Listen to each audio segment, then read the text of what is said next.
Corona काळात mobile shoppe सुरू ठेवल्याप्रकरणी जयराज आणि त्यांचा मुलगा बेनिक्स यांना 19 जून 2020 रोजी थुथुकुडी येथील साथनकुलम पोलीस ठाण्यात नेण्यात आलं.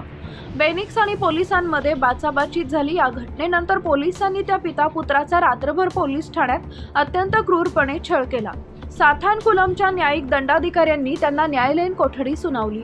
दुसऱ्या दिवशी त्यांना वैद्यकीय उपचार न देताच कोविलपट्टी उपाहारगृहात ठेवण्यात आले. त्याची प्रकृती वेगानं खालावली. 22 जून 2020 रोजी कोविलपट्टी येथील सरकारी रुग्णालयात बेनिक्सचा मृत्यू झाला. त्यानंतर दुसऱ्या दिवशी जयराज यांचंही निधन झालं. त्यांच्या मृत्यूच्या संदर्भात कोविलपट्टी पूर्व पोलीस ठाण्यात 2 FIR गुन्हे दाखल करण्यात आले होते. या प्रकरणात रेवतीनं सरकारी साक्षीदार बनण्याचं धाडस दाखवलं. तिची स्वतःची, कुटुंबाची किंवा नोकरीची कोणती खात्री नसताना तिनं पोलीस ठाण्यात जे घडलं ते दंडाधिकाऱ्यांसमोर निर्भयपणे सांगितले. आरोपी अधिकारी खूप वरिष्ठ आणि प्रभावशाली होते, तरीही एक कनिष्ठ कॉन्स्टेबल असूनही रेवती आपल्या निर्णयावर ठाम राहिली. न्यायिक दंडाधिकारी MS भरतितसन या प्रकरणाचा तपास करण्यासाठी पोलीस ठाण्यात आले. त्यावेळी रेवती त्यांना म्हणाली, सर, मी तुम्हाला सर्व काही सांगेन, प्रत्येक तपशील, जे सत्य लपवलं जात आहे ते सर्व. पण मी 2 लहान मुलींची आई आहे. तुम्ही माझ्या मुलांच्या आणि माझ्या नोकरीच्या सुरक्षिततेची हमी देऊ शकाल का, असा सवालही तिनं केला असल्याचं माध्यमांना सांगितलंय. 22 जून 2020 तारखेच्या रात्री पोलीस ठाण्यात नेमकं काय घडलं याची सविस्तर माहिती देताना रेवतीनं सांगितलं की पिता आणि पुत्राला पोलीस ठाण्यात अत्यंत निर्दयीपणे मारहाण करण्यात आली. या मारहाणीमुळे त्यांना अनेक जखमा झाल्या.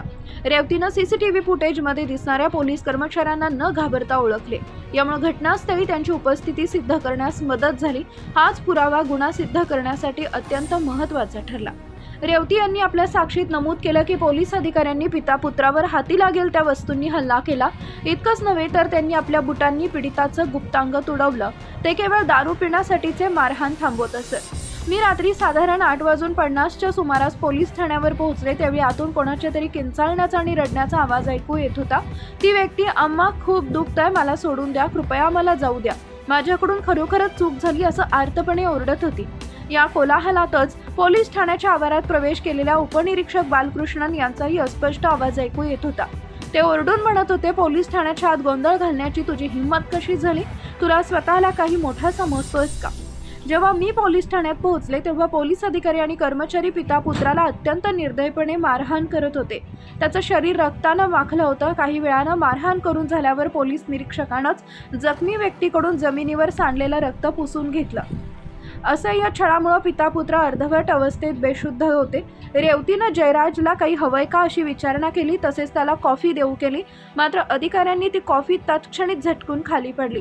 दोघांना पूर्णपणे विवस्त्र करण्यात आले आणि त्यांचे हात बांधले गेले.